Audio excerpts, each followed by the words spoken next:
네, 안녕하십니까. 이번에 덴탈빈 연자로 새롭게 합류하게 된 장호열이라고 합니다. 여러 유명하신 그 연자분들과 함께 이렇게 덴탈빈 온라인 강의를 통해서 여러분들을 만나 뵙게 돼서 굉장히 개인적으로 굉장히 큰 영광이라고 생각하고요. 저는 임플란트를 하는 데 있어서 이제 발치, 그러니까 에이트라마틱 익스트랙션과 그리고 즉시 식립에 대해서 이런 주제를 가지고 여러분들께 강의를 하고자 하고요. 발치를 잘해야지 정말 진정한 임플란트 고수가 되지 않을까 저는 이렇게 생각하고 있고요. 여러분들이 이 강의를 통해서 이 강의를 듣고 난 뒤에는 보다 자신 있게 발치를 하실 수 있을 거라고 한번 기대를 해봅니다. 개인적인 소개를 간략하게 드리면 저는 현재 대전에 위치한 건양대 병원에서 치과 과장으로 근무하고 있고요. 그리고 저는 이제 구강암외과 전문의입니다. 저의 개인적인 임플란트를 할 때 개인적인 컨셉은 가능한 한 이제 심플한 서저리를 추구하고요. 그리고 되도록이면 안전하고 예지성 있는 수술을 하고자 합니다. 그리고 무작정 비싼 재료라든지 이런 것보다는 되도록이면 가성비가 뛰어난 그런 재료와 수술법을 선택하고자 하고요. 그리고 되도록이면 재료라든지 기구라든지 테크닉을 조금 더 혁신적인 그런 테크닉을 사용해서 보다 더 나은 수술을 하고자 계속 꾸준히 노력을 하고 있습니다. 네, 실제로 우리가 임플란트를 할 때, 즉시 식립을 할 때 임플란트 식립보다는 오히려 발치가 더 어렵다고 느껴지는 케이스도 많이 있고요. 실제로 우리가 수술을 할 때 임플란트 수술보다는 발치에 소요되는 시간이 더 많은 그런 케이스도 많이 있다고 생각합니다. 뿐만 아니라 임플란트 영역뿐만 아니라 뭐 치주, 보존, 교정, 보철 영역에서도 사실 우리가 그 치아를 트라우마 없이 뽑아야지만 그 다음 후속 치료가 더 간단하게 되는 경우도 많을 거고요. 임플란트 영역에서도 우리가 수술을 할 때 지나치게 발치할 때 트라우마를 주게 되면 연조직 메니지뿐만 아니라 뭐 고리식 이런 부분도 굉장히 어려워질 거고요. 실제로 우리가 임플란트를 심지 못하는 경우까지도 이제 발생할 수 있다고 생각합니다. 그래서 저는 이번 강의를 통해서 여러분들이 발치 조금 더 자신 있게 시행하고 그 후속 치료들을 조금 더 편하게 시행할 수 있는 방법들에 대해서 말씀드리고자 하고요. 우선 첫 번째 그 테마로서는 일단은 발치를 할 때 우리가 기본적으로 고려해야 될 부분 그리고 기본적인 발치의 기본 원리에 대해서 설명을 드리고자 하고요. 두 번째 강의를 통해서는 우리가 에이트라마틱 익스트랙션을 시행하는 데 있어 가지고 기존에 소개된 여러 가지 테크닉과 그리고 제가 고안한 이지 익스트랙션 테크닉을 메인으로 해서 강의를 좀 드리고자 합니다. 세 번째 클리니컬 케이스, 실제적인 케이스를 비디오 위주로 소개해드리면서 강의를 하고자 하고요. 마지막으로 다시 한 번 더 이미디에이트 임플란트 서저리 있어가지고 우리가 고려해야 될 부분 이런 부분들과 그리고 마지막으로는 리뷰하는 과정을 통해서 강의를 마무리하고자 합니다. 첫 번째 주제입니다. 첫 번째 주제는 우리가 이미디에이트 임플란트 서저리를 하는 데 있어가지고 기본적으로 우리가 고려를 해야 될 그런 사항 그리고 기본 원리에 대해서 말씀드리고자 합니다. 뭐 많은 분들이 아시겠지만 임플란트 즉시 식립은 많은 장점을 가지고 있죠. 첫째로 일단은 우리가 임플란트를 심고 나서 이미디에이트 레스토레이션이라든지 혹은 얼리 로딩이 가능하다는 그런 장점이 있고요. 그리고 이제 이런 임시 수복물을 통해서 그리고 우리가 징지박 컨투어를 조정함으로 인해서 우리가 심미적으로 어떤 그런 장점을 우리가 얻을 수도 있겠죠. 당연히 전체적인 치료 기간이 굉장히 단축이 될 거고요. 그리고 발치와 특히 이제 멀티플 케이스 같은 경우는 이 발치와를 하나의 우리가 가이드로 설정을 할 수로 인해서 이 발치와에다가 우리가 임플란트를 패스라든지 뭐 높낮이라든지 이런 것들을 우리가 어떤 가이드로 활용할 수 있는 그런 하나의 이제 마커가 되겠죠.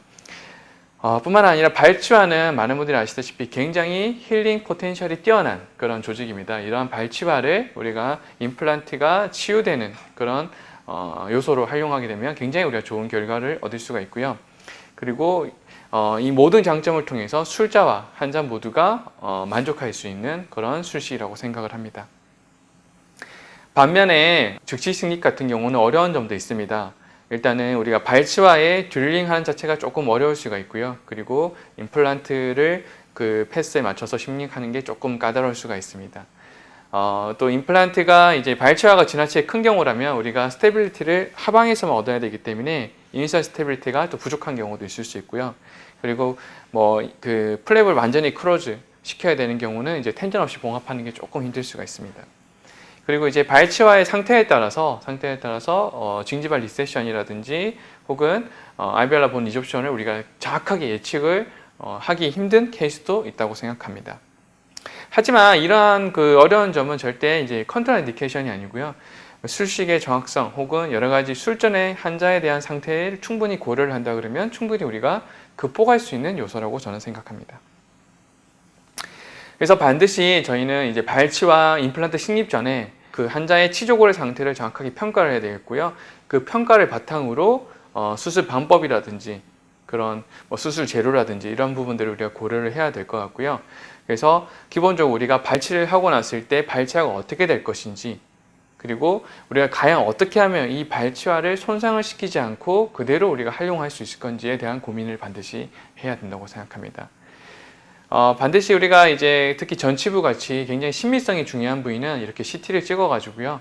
그 현재 남아있는 치조골의 상태가 어떤지 이런 부분도 정확하게 평가를 해야 돼요. 실제로 우리가 이렇게 CT를 찍어 보면 완전히 이게 발치와 특히 라비알 플레이트가 두터운 케이스보다는 이렇게 얇고 혹은 라비알 플레이트가 이렇게 소실된 케이스가 실제로 더 많이 관찰되기도 합니다.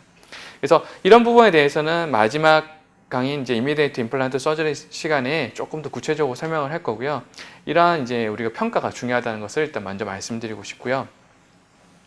그래서 특히 이제 이런 그 이미디에이트 임플란트 서저리를 성공하기 위해서는 다음에 다양한 요소들이 있는데 저는 이 중에서도 가장 중요한 부분을 에이트라마틱 익스트랙션, 우리가 외상 없이 치아를 발치하는 게 저는 가장 중요하다고 생각하고 이 부분에서 먼저 제가 강의를 하고자 합니다. 그 이후 부분에 대해서는 나중에 한 번 더 강의를 하도록 하겠습니다. 실제로 우리가 이제 그 수술 전에 환자의 디펙트 폼을 먼저 분석을 해서 이 디펙트 폼에 맞는 수술을 하는 게 더 좋을 것 같고요. 남아있는 잔존골이 잔존벽의 수가 많을수록 그 힐링 패턴이 훨씬 더 좋을 수밖에 없죠. 우리가 만약에 그 사운드한 발치하다, 발치를 제가 우리가 발치를 외상 없이 발치를 했고 발치의 외벽에 그대로 다 보존이 되어 있다 그러면 우리가 이 발치와는 파이브롤이라고 분류를 할 수 있을 거고요. 이 파이브롤 같은 경우는 굉장히 힐링 포텐셜이 뛰어날 수밖에 없죠. 임플란트 위치나 혹은 뭐 발칼 플레이트, 라비알 플레이트 상태에 따라서 심지어 고르식이 필요하지 않는, 우리가 점핑 디스턴스를 이용해서 고르식 없이 임플란트를 식립할 수 있는 케이스도 있을 거고, 아니면 혹은 여기다가는 어떠한 그래프트 매트리얼을 넣어도 결과는 양호할 수밖에 없겠죠. 하지만 우리가 발치를 할 때 우리가 플레이트를 손상시키게 된다 그러면 이 디펙트 폼은 5월이 아닌 4월, 3월까지 변화됨으로 인해서 그 뒤에는 우리가 수술할 때 굉장히 어려운 점을 호소할 수밖에 없겠죠. 되도록이면 이 발치화를 보존하려는 그런 테크닉이 필요합니다. 그러면 실제로 여러분들이 보시건대 지금 이러한 케이스들을 실제로 임상에 접한다고 하시면 실제로 여러분들이 손상 없이 발치를 할 수 있을 거라고 생각하시나요? 사실 저도 외과 의사지만 사실 이런 케이스가 왔을 때 발치야 어떻게든 할 수 있겠죠. 하지만 이런 케이스에서 에이트라마틱 익스트랙션이 어렵다는 사실은 여러분들이 이미 많은 임상 경험을 통해서 예측을 하실 수 있을 거라고 생각합니다. 근데 결국 저희가 발치를 하게 되면 이 부에다 임플란트를 심어야 되는데 혹은 또 즉시 식립을 해야 되는데 되도록이면 발치를 손상 없이 트라우마 없이 발치를 해야 된다 그러면 우리가 어떻게 해야 될까요? 어떻게 하면 발치를 쉽게 할 수 있을까요? 그래서 미국의 34대 대통령이었던 이제 아이젠하워는 이렇게 말을 했습니다. 기본 원칙에 이제 베이스로 둔 어떤 변화는 진보가 될 것이고요. 기본 원칙 없이 마구잡이식으로 변화하는 것은 혼돈을 야기할 것이다. 이렇게 얘기했습니다.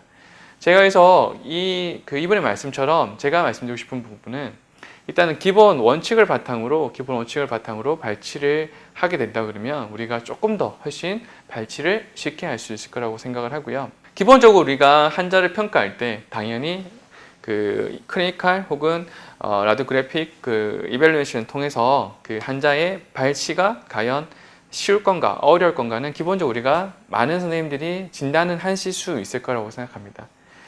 한번 언급해 보면 일단은 그 치아에 대한 접근성이 좋아야 되겠죠. 접근이 힘들면 당연히 우리가 기구 조작이 힘들 거고 발치가 힘들 거라고 예상이 들고요. 치아의 모빌리티가 뭐 많은 치아는 사실 쉽게 뽑을 수 있겠지만 모빌리티도 굉장히 중요한 요소일 거고요. 크라운 부분에 잔존한 치질이 많다 그러면 우리가 힘을 줄 때가 많으니까 발치가 쉬울 거고요. 그리고 크라운 부분에 인접치도 마찬가지고 큰 수복물이 있는 경우는 우리가 트라우마를 줄 가능성이 굉장히 높게 되겠죠. 그리고 뭐 인접 해부학적 구조의 뭐 하추조 신경이라든지 상악동이라든지 이런 해부학적인 문제가 굉장히 가까이 있는 경우는 발치가 조금 어려울 수 있을 거고요. 그 한자 치아의 루트가 뭐 많이 이렇게 벌어져 있다든지 루트의 개수가 더 많다든지 이러면 우리가 난발치를 좀 예상하게 됩니다.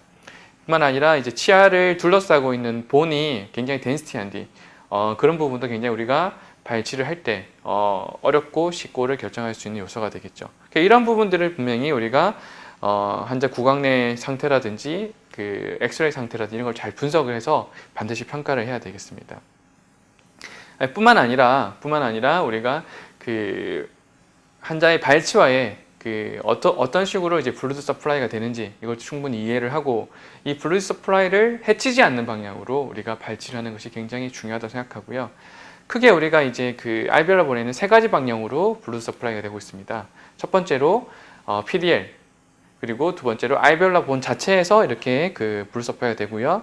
마지막으로 이제 골망을 통해서 이제 그 혈류가 공급되는 이런 양상이 있습니다. 되도록이면 이 세 가지 양상을 손상시키지 않기 하기 위해 우리가 발치를 하는 것이 발치와도 힐링이 잘 될 거고, 만약에 여기다 임플란트를 심고 고리식을 하게 된다면 그 결과 또한 훨씬 더 양호할 거라고 생각합니다.